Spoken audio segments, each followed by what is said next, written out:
दिल्ली में एनडीए की आज होगी बड़ी बैठक में बिहार के सीएम नीतीश कुमार होंगे शामिल। उम्मीदवारों के नाम पर होगा मंथन।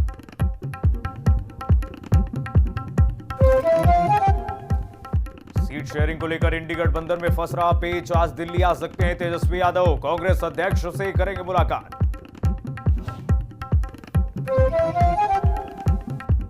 उदयपुर दौरे पर पहुंचे मुख्यमंत्री भजनलाल शर्मा। लोकसभा चुनाव को लेकर कार्यकर्ताओं से करेंगे बैठक। सीपी जोशी बैठक में रहेंगे मौजूद। अजमेर के मदार रेलवे स्टेशन के पास हुआ बड़ा हादसा। 2 ट्रेनों की भिड़ंत में 4 डिब्बे पटरी से उतरे। किसी तरह की जनहानि नहीं हुई।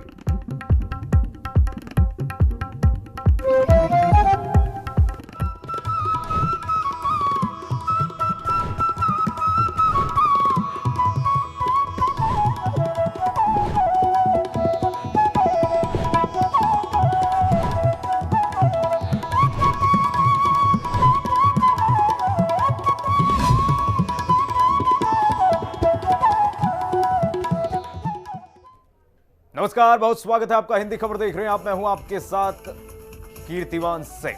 आपन बिहार में आपका बहुत स्वागत है। एक बड़ी जानकारी आपको बता दें, दिल्ली में एनडीए की बड़ी बैठक है आज और बीजेपी के कई राज्यों के कोर ग्रुप की बैठक है। बिहार समेत कई राज्यों के नेता इसमें शामिल होंगे।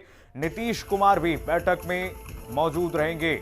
उम्मीदवारों के नाम पर मंथन किया जाएगा। सीट शेयरिंग को लेकर के जो लगातार अटकलें लगाई जा रही हैं उस पर भी मंथन किया जाएगा। क्या कुछ निकलकर सामने आता है इस मंथन में वो भी हम आपको बताएंगे, लेकिन ये बड़ी जानकारी हम आपको दे रहे हैं। सीएम नीतीश कुमार भी इस बैठक में मौजूद रहेंगे, शामिल होंगे। दिल्ली में एनडीए की बड़ी बैठक है आज। बीजेपी के कई राज्यों के कोर ग्रुप की बैठक है। तमाम मुद्दों पर चर्चा की जाएगी। बिहार समेत कई राज्यों के नेता इसमें शामिल होंगे। नीतीश कुमार मुख्यमंत्री बिहार इस बैठक में शामिल होंगे। उम्मीदवारों के नाम पर मंथन किया जाएगा।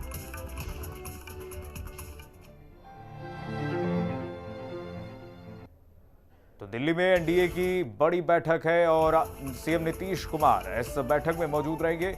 बीजेपी के कई राज्यों के कोर ग्रुप के नेता भी इसमें शामिल होंगे।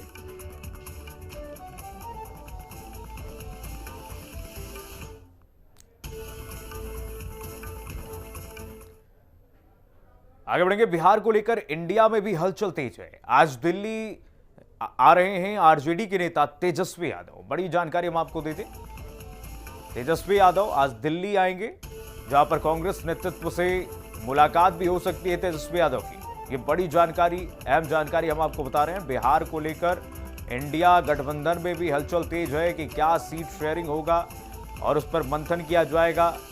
कांग्रेस नेतृत्व से बताया जा रहा है कि तेजस्वी यादव की मुलाकात हो सकती है। तमाम मुद्दों पर चर्चा की जा सकती है कि आगे क्या रणनीति बनानी है। बिहार में किस तरीके से 40 की 40 सीटों पर जो बीजेपी दावा ठोक रही है कि 400 का 10वां हिस्सा बीजेपी लाना चाहती है बिहार में, उसको कैसे मात दे इंडिया गठबंधन। 2-3 दिनों में सारी चीजें तय हो जाएंगी। अंतिम चरण में है ना। एक आध सीट को लेकर के बातें हैं, लेकिन उसमें कोई दिक्कत नहीं। 2-4 दिन में सॉर्ट आउट हो जाएगा। असल मुद्दा जो है जनता दल यूनाइटेड को और भाजपा की सरकार को ये बताना है कि ये पेपर लीक कैसे हुआ और क्या कारण है कि भाजपा के आते ही ये पेपर लीक जो है शुरू हो जाए। इसका दोषी कौन है। और आगे बढ़ते हैं। बिहार के खगड़िया में कार और ट्रक की टक्कर देखने को मिली है। सड़क हादसे में 8 लोगों की मौत हो गई है। 3 बच्चों समेत 8 लोगों की दुखद मृत्यु हो गई है। तस्वीरें दिखा रहे हैं हम आपको, जहां पर देखिए किस तरीके से परिजनों में चीख पुकार की ये तस्वीरें हैं। चीख पुकार मची है। बिहार के खगड़िया में कार और ट्रक में टक्कर हुई, जिसमें 3 बच्चों समेत 8 लोगों की मृत्यु बताई जा रही है। तीनों बच्चों को अस्पताल में भर्ती कराया गया है, इलाज जारी है। बिहार के खगड़िया में यह बड़ा सड़क हादसा हुआ है। देखिए, जब हादसा हुआ वहां पर जब परिजन पहुंचे, उनके बीच में चीख पुकार मची है। किस तरीके से परिजन अपने परिवारजनों को देख करके रोते बिलखते हुए दिखाई दे रहे हैं। तस्वीरों के माध्यम से आप देख सकते हैं 3 बच्चों समेत 8 लोगों की दुखद मृत्यु हो गई है। बिहार के खगड़िया में ये बड़ा दर्दनाक और दुखद हादसा हुआ है। वहीं बिहार के डिप्टी सीएम विजय सिन्हा सोमवार को पटना पहुंचे। यहां उन्होंने सीट शेयरिंग से लेकर तमाम मुद्दों पर बात रखी। उन्होंने कहा कि सक्षम नेतृत्व निर्णय लेने में हर तरह में सक्षम है और उचित समय पर यह निर्णय हो जाएगा। पेपर लीक पर विजय सिन्हा ने कहा कि तेजस्वी यादव नेता प्रतिपक्ष की भूमिका निभाने का प्रयास कर रहे हैं। विजय सिन्हा जी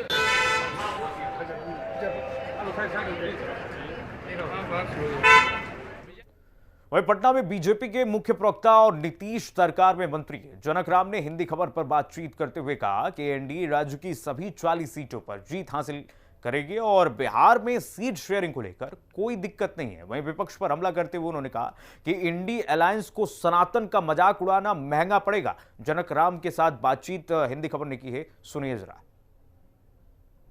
हमारे साथ अभी भारतीय जनता पार्टी के वरिष्ठ नेता, पार्टी के मुख्य प्रवक्ता, साथ ही साथ नीतीश सरकार में मंत्री अभी जनक राम जी हैं। और जनक जी की पहचान एक स्पष्ट और मृदु शैली में बातों को कहने की है। जनक जी से हम ये जानने की कोशिश करेंगे कि अभी जो वातावरण बना हुआ है लोकसभा चुनाव का, उसमें कई तरह के बयान भी लोगों के आ रहे हैं, जिसमें से एक बयान कांग्रेस के एमपी राहुल गांधी का भी है। जनक जी, सबसे पहले तो आपका स्वागत है। राहुल गांधी ने ये कहा कि पीएम मोदी जो हैं वो बिना ईडी, सीबीआई, आईटी इसके चुनाव नहीं लड़ सकते। हमारी लड़ाई एक शक्ति के खिलाफ है। क्या कहना चाहेंगे आप? सबसे पहले आपके चैनल के माध्यम से हम बिहार के सर्व समाज के लोगों को कोटि कोटि धन्यवाद और आभार प्रकट करना चाहते हैं। जैसे आपने पूछा है कि अभी अभी इंडी गठबंधन का नेता जो श्रीमती सोनिया गांधी के राजकुमार श्री राहुल कुमार जी जो उन्होंने बयान दिया है, तो कहीं ना कहीं ये झलकता है उनका बयान कि एक सोची समझी रणनीति के तहत जो शक्ति की बात कर रहे हैं, ये शक्ति 14 से काम नहीं कर रही है। ये शक्ति उनके पिताजी जब प्रधानमंत्री थे, जो शक्ति उनकी माताजी, तो ये सब लोग जानते हैं। लेकिन वो शक्ति के कौन शक्ति बात करना चाहते हैं, ये राजकुमार जी को खुद को मालूम नहीं है। आज उस शक्ति को देश के जो सनातनी लोग हैं, माँ दुर्गा के भी पूजा होता है शक्ति के रूप में, माँ लक्ष्मी की पूजा होती है शक्ति के रूप में, घर की माँ जननी होती है, नारी शक्ति जननी होती है, नारी शक्ति की पूजा होती है। तो ये इंडी गठबंधन का सनातनी विरोधी करने का एक परंपरा चल पड़ा है।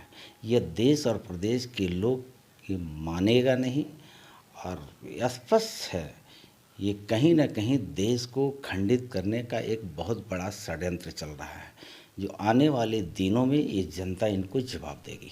आपको क्या ऐसा लगता है कि ये ऐसे जो बयान है इसको लोग स्वीकार नहीं करेंगे? क्योंकि कई बार जब ये इसके पहले भी कई तरह के ऐसे बयान आ चुके हैं जिसको लेके बहुत व्यापक पैमाने पर विरोध भी हुआ था। आखिर ऐसे बयान दिए क्यों जाते हैं? ये सत्ता से दूर होने का घबराहट है, बेचैनी है, परेशानी है। लोकतंत्र को इन लोगों ने जिस तरह से ताड़ ताड़ किया है, लोकतांत्रिक तरीके को जो मर्यादित तरीके से करना चाहिए था, इनके परिवार में सत्ता जब जब रही है, इन लोगों ने लोकतंत्र को मजाक किया है। देश में आसमान हो, धरती के नीचे हो, समुद्र हो, इन लोगों ने देश को, संपदा को भरपूर दोनों हाथ से लूटने का काम किया। देश को, गरीबों को गरीबी दूर करने का नारा दिया, लेकिन गरीबों को गरीबी तो दूर हुआ नहीं। दिन दूना रात चौगुना इंडी गठबंधन के नेताओं को संपत्ति अगुत बढ़ती चली गई। जनता के बीच में जो भी बातें आएगी वो तो 24 में 40 का 40 पार करने के लिए जनता तैयार बैठी हुई है। तो देखा जाए जिस तरीके से स्पष्ट रूप से जनक राम जी ने कहा कि जनता 40 की 40 सीटें एनडीए को झोली में देने के लिए तैयार बैठी है। अब देखना ये है कि लोकसभा चुनाव में आगे आने वाले दिनों में बीजेपी और एनडीए की रणनीति क्या होती है और वो किस तरीके से लोगों के बीच में अपनी बातों को पहुंचाते हैं। सुजीत कुमार, पटना, हिंदी खबर। और आगे बढ़ते हैं। मुंबई में भारत जोड़ो न्याय यात्रा के समापन पर गिरिराज सिंह ने विपक्ष पर जमकर हमला बोला। उन्होंने कहा कि राहुल गांधी के बयान पर हंसी आती है, सुनिए जरा। ठीक से कोच नहीं करते, मुझे हंसी आती है राहुल गांधी के ऐसे शब्दों पर। उनके जो टीचर लोग हैं वो ठीक से कोच नहीं करते। सनातन तो शक्ति का उपासक आदिकाल से रहा है और हमारी पूंजी शक्ति ही है। हिंदुओं को ये जितना गाली देना हो दें। सीए में इनको रोहिंग्या नहीं दिखाई देगा, इनको घुसपैठ बांग्लादेशी नहीं दिखाई देगा, केजरीवाल को हिंदू चोर लुचेरा दिखाई देगा, वो आ जाएगा। माने जो अवगुण है हिंदुओं में है और दूसरे लोग तो तुष्टीकरण के प्रकाष्ठा पर ये होते हैं, तुष्टीकरण को ही पूजते हैं और तुष्टीकरण पूजते पूजते ये अपने आप को बहादुर जफर शाह की तरह अंतिम युवराज बना दिए हैं मुगल रियासत। आगे बढ़ेंगे। खबर बगहा के रामनगर से है, जहां पहाड़ी मसान नदी बरसात के दिन में सैकड़ों गांव में तांडव मचाती है, जिससे हजारों एकड़ फसल बर्बाद होती है। गांव के समीप नदी का कटाव होने लगता है। बिहार सरकार ने मसान नदी पर गाइड बांध के निर्माण कार्य की स्वीकृति के साथ साथ राशि भी आवंटित कर दिया है। देवराज क्षेत्र के लोगों में खुशी का माहौल है। इससे मसान नदी के दोनों तरफ गाइड बांध निर्माण कार्य आरंभ को लेकर ग्रामीणों ने आवाज बुलंद कर दी है। लाने में सिर्फ ही मसान नदी की वजह से उधर ही दफन करना पड़ता है, वो लाश यहाँ तक नहीं पहुँच सकता है।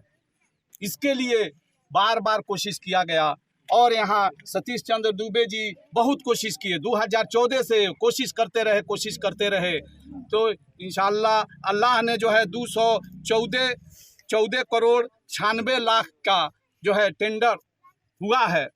अगर अब हम लोगों का मांग यही है कि जल्द से जल्द टेंडर पास हो जाए। यह बाढ़ से बहुत बरसों से त्राहिमाम की स्थिति है यहाँ, और इसके लिए जब सारे लोग गए बाढ़ की स्थिति में भी माननीय राज्यसभा सांसद जो इसके पहले लोकसभा के सांसद थे सतीश चंद्र दुबे जी, वो बाढ़ की स्थिति में भी यहाँ के ग्रामीण लोग ट्रैक्टर की कोशिश किए कि ट्रैक्टर पर चढ़ा के लेके आए, लेकिन उसके बाद भी वो उतर के पैदल और जांग तक कमर तक पानी पार करके भी और ये सारी जनता के बीच में आए हैं। यहाँ पे लोग जो उपलब्ध हैं ये लोग सुन रहे हैं। उसके बाद से लगातार लेटर प्रत्येक वर्ष लिखा गया और एक साल में 2-3-4 बार लिखा गया। उसके बाद लास्ट लेटर इनका 3/1/2024 को भी लिखा गया है। और बिहार में नीतीश सरकार ने सभी मंत्रियों का विस्तार कर मंत्रियों के बीच विभागों का बंटवारा भी कर दिया है। राजस्व और भूमि सुधार मंत्री डॉक्टर दिलीप कुमार जायसवाल ने सोमवार को सचिवालय स्थित अपने कक्ष में विधिवत रूप से कार्यभार को संभाला। इस मौके पर डॉक्टर दिलीप कुमार जायसवाल ने अपने विभाग के वरिष्ठ अधिकारियों के साथ बैठक भी ली। बैठक में वरिष्ठ अधिकारियों ने विभागीय योजनाओं और कार्यक्रमों की संक्षिप्त जानकारी भी दी। वहीं डॉक्टर दिलीप कुमार जायसवाल ने आश्वस्त किया कि विभाग राज्य सरकार की प्राथमिकताओं के अनुरूप जनसेवा के उद्देश्य के साथ समर्पित भाव से अपने दायित्व का निर्वहन करेगा। आज मुझे विभाग का मंत्री के रूप में पदभार लेने का मौका मिला है और जैसा कि आपको विदित है कि राजस्व विभाग बहुत ही महत्वपूर्ण भागीदारी समाज में निभाता है और इस विभाग में बहुत सारे समस्याएं भी आम लोगों के बीच से सुनने को मिलता है। मुझे पूरा विश्वास है कि जो जिम्मेवारी हमारे पार्टी के नेतृत्व ने और मुख्यमंत्री जी ने मुझे दिया है, इस चुनौती को स्वीकार करते हुए मैं इसे अवसर में बदलने का प्रयास करूंगा। और बढ़ेंगे आगे। होली में खपाने के लिए यूपी से मंगाई गई करोड़ों की जहरीली शराब को गोपालगंज पुलिस ने जब्त करते हुए 13 शराब माफियाओं की गिरफ्तारी की है। इनमें लाइनर और तस्कर भी शामिल हैं। इसमें 5 यूपी के, 2 मोतिहारी के, साथ ही सिवान, छपरा और गोपालगंज के 2 माफिया शामिल हैं। होली से पहले और आगामी लोकसभा के चुनाव को देखते हुए गोपालगंज पुलिस ने 11,000 लीटर कच्चा स्प्रिट बरामद किया है और इसमें 24 घंटे के अंदर फॉरवर्ड और बैकवर्ड लिंकेज स्थापित करते हुए कुल 13 लोगों को गिरफ्तार किया गया है। इसमें से जो माल को भेजने वाला और जो लाइनर का काम किया है साथ ही जो माल को मंगाने वाला तथा और जो डिस्ट्रीब्यूटर्स थे सभी लोगों को गिरफ्तार किया गया है। यह बिहार के अलग अलग ज़िलों के रहने वाले हैं। इसमें से जो माल मंगाने वाला जो मुख्य माफिया है मिथिलेश यादव, यह जिला सिवान का रहने वाला है। और इसके अलावा जो 4 डिस्ट्रीब्यूटर्स पकड़े गए हैं, इसमें से 2 सारण जिले के रहने वाले हैं और 2 मोतिहारी जिला के रहने वाले हैं। और बढ़ेंगे आगे। सुपौल के पिपरा थाना क्षेत्र में रफ्तार का कहर देखने को मिला है, जहां एक तेज रफ्तार स्कॉर्पियो ने देर रात श्यामनगर के समीप NH 106 सड़क किनारे घुमंतु समुदाय द्वारा लगाए गए टेंट झुग्गी को रौंदते हुए भाग निकला, जिसमें झुग्गी टेंट में सो रहे घुमंतु समुदाय के एक अधेड़ व्यक्ति गंभीर रूप से जख्मी हो गए। बताया जा रहा है कि इस घटना में कई बकरियां भी वाहन की चपेट में आने से मर गई हैं। हम लोग श्यामनगर धार की किंचा में डेरा दिए हुए थे। डेरा देने के बाद क्या हुआ सर, उस जगह पर शादी हो रहा था, वो स्कॉर्पियो आया सर। स्कॉर्पियो हम लोग बाल बच्चा लेके खा पी के आराम करे तो उधर से स्कॉर्पियो आया और डायरेक्ट हम लोग का 3 झुग्गी को तोड़कर सर वो चला गया स्पोर्ट मर्डर करके, जिसमें सर 5-6 को बकरी भी मर गया और भैया को हमारी बहुत ज़्यादा जख्मी, गाड़ी चढ़ के कलेजा। और आगे बढ़ेंगे। आगामी लोकसभा चुनाव और होली जैसे त्योहार को शांतिपूर्ण माहौल में संपन्न कराने को लेकर CISF और पुलिस के जवानों ने फ्लैग मार्च निकाला। इस फ्लैग मार्च का नेतृत्व अररिया ASP राम पुकार सिंह, DSP फकरे आलम, DSP संतोष कुमार पोद्दार, SDO अनिकेत कुमार, नगर थाना अध्यक्ष मनीष कुमार रजक और CISF के असिस्टेंट कमांडेंट भारत यादव कर रहे थे। बाजार समिति स्थित पुलिस लाइन से निकली ये मार्च अररिया शहर के विभिन्न रास्तों का भ्रमण किया।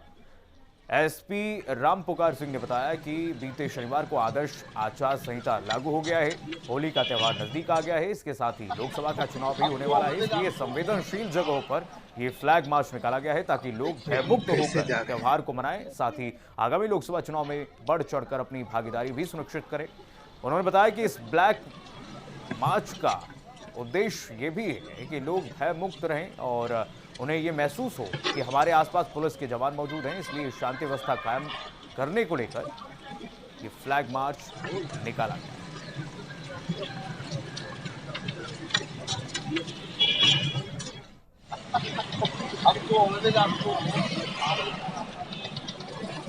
देखिए, आदर्श चुनाव आचार संहिता लागू हो गया है और बहुत सी कार्रवाई असामाजिक तत्वों के लिए निर्देश प्राप्त हुआ है। उसी के आलोक में जो आगामी लोकसभा चुनाव है और होली का पर्व है, उसी के मद्देनज़र शहर में शांति व्यवस्था स्थापित करने हेतु अपराध एवं अपराध कर्मियों के विरुद्ध कार्रवाई को लेकर के आज फ्लैग मार्च निकाला गया है। कैसे जा रहे हैं? वहीं सूचना और जनसंपर्क विभाग मंत्री महेश्वर हजारी ने पदभार संभाल लिया है। इस मौके पर मंत्री ने कहा कि नीतीश सरकार की योजनाओं को जन जन तक पहुंचाने का काम करेंगे। हिंदी खबर ने खास बातचीत की है, सुने। पहले हम लोग मीटिंग करेंगे, बैठक करके चूंकि चुनाव आ गया, आचार संहिता आ गया, इसमें ज़्यादा तो 2-3 महीना नहीं हो सकती है, लेकिन उसके बाद हम लोग बैठ के रात दिन मेहनत करके और उसको गांव-गांव तक पहुंचाने का काम करेंगे। जो भी सरकार की योजनाएं हैं, जो भी सरकार की काम हो रही है, आम जनताओं तक पहुँचा के आम जनताओं की जो समस्या है उसको सरकार के संज्ञान में लाने का काम करेंगे। एक अंतिम सवाल ये रहेगा, ट्रांसपेरेंसी रहे और एक्यूरेसी रहे, इसके लिए ये ट्रांसपेरेंसी रहे और एक्यूरेसी रहे, उसके लिए आप क्या करेंगे? उसके लिए भी काम करेंगे, उसके लिए रात दिन काम करके मेहनत करेंगे। तो ये देखा जैसे कि महेश्वर हजारी जी ने स्पष्ट रूप से कहा कि ट्रांसपेरेंसी और एक्यूरेसी दोनों के लिए वो काम करेंगे। सुजीत कुमार, पटना, हिंदी खबर।